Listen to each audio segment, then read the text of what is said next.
Gentlemen, good morning. Austin Cook here, MGTOW Fitness. Today I've got a very special video for you. The main topic is I'm going to let you into a little secret of why I really do enjoy exercise and fitness, and also how it works directly into being a MGTOW man. The main reason why I enjoy exercising and why I've been doing it for up to 12 years now is not necessarily for its effects on my body. Those are pretty obvious, but mainly for its effect on my mind. After my divorce, which I've detailed in my previous Intro to MGTOW Fitness video, I contracted a very severe anxiety and depression. I struggled with alcoholism. I was taking quite a few drugs, not only prescription drugs, mind you. I mean, I was at one time on or taking between 4 and 5 different medications to combat anxiety and depression. And as I talked about prior, the 5th psychiatrist and therapist I saw, who was a gentleman, was the only guy to recommend for me to get back into the gym and to stop taking pills, which I did. And 6 months later, I was off of every medication I was taking, and I haven't taken a pill in 7 years. So guys, it's possible. I don't know how many of you guys out there are struggling with anxiety and depression. It affects up to 40 million people in the United States routinely. So it's a mental killer. I don't have to tell you guys, especially if you're here in a MGTOW channel, that the easiest way to get yourself depressed and anxious and add some severe stressors into your life is to start dating or to get married. I've been there. I know what it's like. I mean, a woman's primary function, it seems, is to take your money and then make you severely depressed and stressed out for the next 40 to 50 years. Here in the West, we call that marriage. I went through it. Guys, if you've been in it, you know what I'm talking about. And so this article is going to address, this video is going to address 2 particular articles that I stumbled across, one of which is for anxiety, one of which is for depression, and then how directly exercise and fitness can help to combat and in some cases totally eliminate those symptoms. So the tagline I chose for my video: exercise has been shown to be more or just as effective in treating depression than antidepressants. So why aren't doctors prescribing exercise? And I'll touch base that in a few minutes. Let me dive right into the articles here. Pulling up my screens. The first one we're going to go over, and I'm going to skim over these quickly because I've read them a couple times, is from the website Anxiety and Depression Association of America, the ADAA. They sound pretty professional, if you ask me. So they start off kind of just going over touting the general benefits of exercise, which most people know, yet less than 30% of the United States population actively engages into it for some reason. Relationship of exercise and anxiety disorders. Let's start here.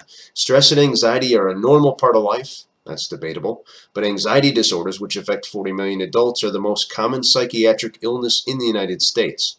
The benefits of exercise may well extend beyond stress relief to improving anxiety and related disorders. Psychologists studying just how exercise relieved anxiety and depression suggest a 10-minute walk may be just as good as a 45-minute workout.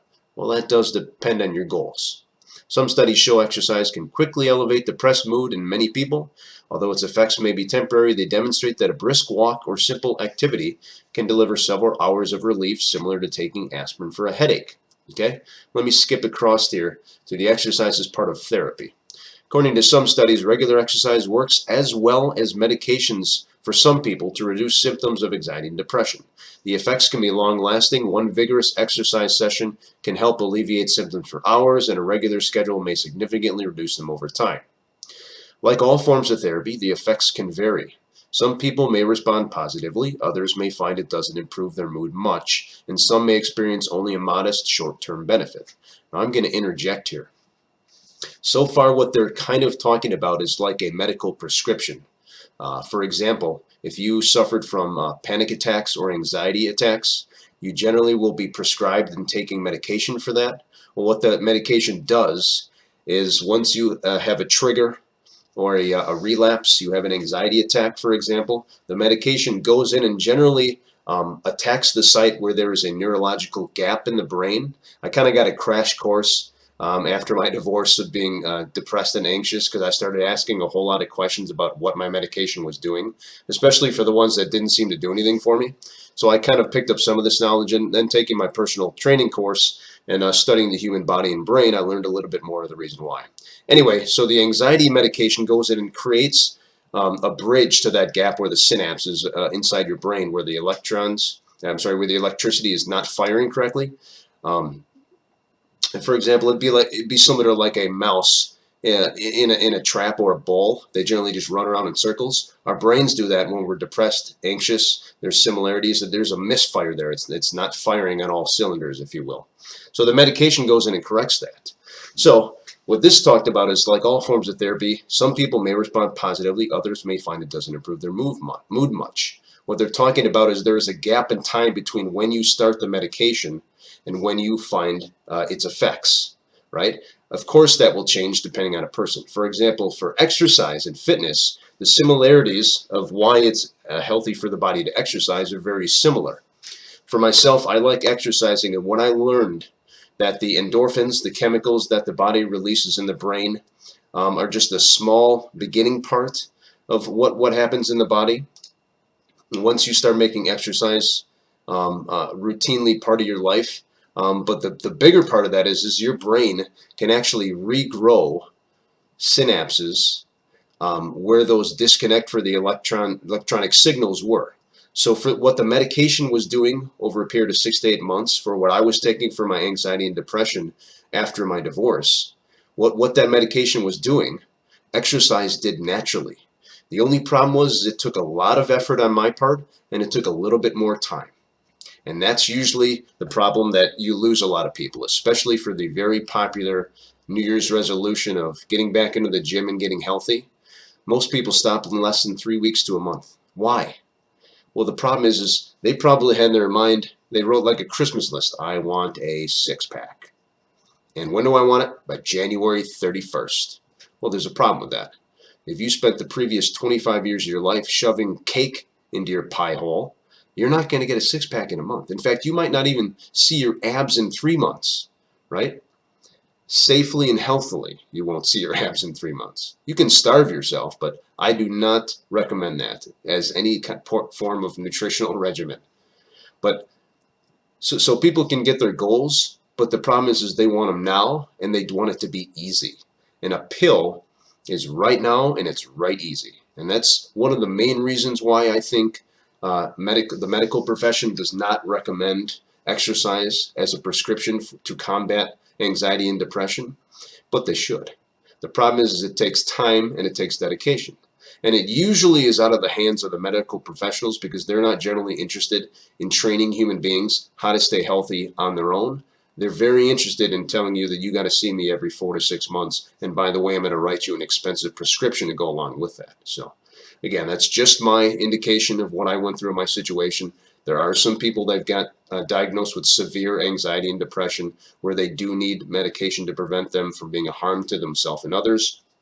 Excuse me. But I would argue those cases are very few and far between. Most people that I know what it's like to be anxious and depressed. And to be honest, most of those symptoms, the initial symptoms, go away within a few minutes to maybe an hour max if you just keep your mind actively engaged in something else positive, right? I would argue that an exercise regimen first thing in the morning is a great prescription for every human being on the planet, as long as they're physically able to do it. So that was the article for anxiety. Let me flip over to the one on depression. There's some similarities in here, but I do want to touch on this because the benefit of this one is they actually quote some studies. This is from Psychology Today. Psychology Today, red flag. But this is one of the premier websites and one of the ones that popped up when I typed in depression and exercise. So let's go through it here. All right, 25 studies in the past 26 years have found that exercise can prevent depression. This was posted October 29, 2013, so it's a couple years old. But like all good knowledge, very little of that changes. If anything, it gets better as the years go on and they do more studies. Okay, so let's start with this part of the article. They title it, All Animals Seek Pleasure and Avoid Pain. The premise of The Athlete's Way, Sweat and Body biology of bliss is that exercise makes people feel good. If exercise is something you associate with being happy and feeling good, you'll be more likely to seek it out and make physical activity a part of your daily routine. I totally agree with that. Over the long run, people don't stick with a workout regimen because of superhuman willpower. They stick with it because they realize how much better they feel after workout. Sweat equals bliss.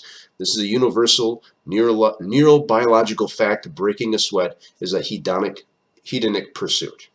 All right, I partially agree with that. Let me interject before I continue. If they're talking about the age-old 1950s, 1960s runner's high, and that's why everybody should exercise, that's just the tip of the iceberg. In fact, I might have already talked about this in this video. You'll bear with me. The the pre-workout from this morning is probably still coursing through my veins. But as I learned through my studies on the human body and my personal training course as well, is the whole reason why human beings should eat better and should exercise and have a fitness regimen is they want to be a more efficient machine. There's a reason why they call the study of the human body and motion biomechanics, because we are basically machines. Just as in if I don't take my car in for a routine oil change, I don't get routine tune-ups and checkups. I let the oil lights click on. I fill it with gas only when I have to. I let the crap cheap oil just build up. I don't refill the fluids and check the connections. My car is going to break down. The human bodies are exactly the same. If you don't do preventative maintenance now, if you just kind of just fly through your teens and 20s and just hit the wall in your 30s without taking preventative measurements for exercise and nutrition, you are going to have biological problems, you are going to contract diseases, and you are going to struggle later on in life when your metabolism has already started taking a dive. So again, guys, start making fitness and exercise regimen a routine for your body and life if you can. It's very important. I'm sorry, I was dialoguing. Let me run into this. The Psychological Today article, they continue, exercise is an elixir for depression. Given the high prevalence of depression in the modern world, more research is needed to identify all the factors that cause and might prevent depression. Increasingly, physical activity is being recognized as an effective tool for treating and preventing depression. University of Toronto review examined whether physical activity is protective against an onset of depression by compiling massive amounts of previous data. Comprehensive search, blah, blah, blah, December 2012. Articles were chosen to review the studies to use the perspective-based longitudinal design. Oh, they're just tooting their own horn here. They basically talked about, they're talking about a connection between the studies where they found that there was a direct correlation between the quality to provide consistent evidence. Physical activity boosts happiness and prevents future depression. So they're talking about giving yourself a combatant feeling through exercise as a way to preventatively take exercise as a prescription versus medication. And again, that's mostly right. Okay, people's feelings should be derived from an internal validation source, to quote TFM. You know, if what you do every day, if you're not totally happy with who you are and where your direction in life is, you're never going to be happy. You should never have your internal validation be sourced on another human being. I'm sorry, my throat is quite dry today. So these two articles kind of linked up together. The basic takeaway is make exercise part of your life actively. I'm sorry I'm going over time here, guys, but this is so important. Again, I've talked about in my intro to MGTOW Fitness. I know a whole lot of what it's like to be severely anxious and depressed. When we started going through our marital problems with my ex-wife and I, you know, one day I'd be sleeping in bed with her, the next day I'd be down in the basement in the dark dungeon on a couch, just crying myself to sleep, thinking about how I'm going to try to be a good father to my daughter. Just the nonsense fights over everything from opening a bag of chips to not taking the trash out. It just destroys a man's self-worth. Like nothing on this planet can level a guy's masculinity and self-worth like the words that come out of a woman's mouth. Guys, if you struggled with relationships in the past, or if you're struggling now, you know, try to get an exercise regimen in. I don't care if it's as easy as doing 20 push-ups in the morning. Roll right out of bed, fall on your hands, and start doing the push-ups. Just make it a routine, right? These articles just give a small snippet, but I can tell you from myself, people that I've trained. Exercise can combat so much more than just anxiety and depression, but those are two huge things that every American deals with at one time or another. Make it a habit. Make it about you. Make it about something bigger than yourself. Okay? Stay happy, guys. Stay healthy. Exercise. And most importantly, stay MGTOW. We'll catch you later.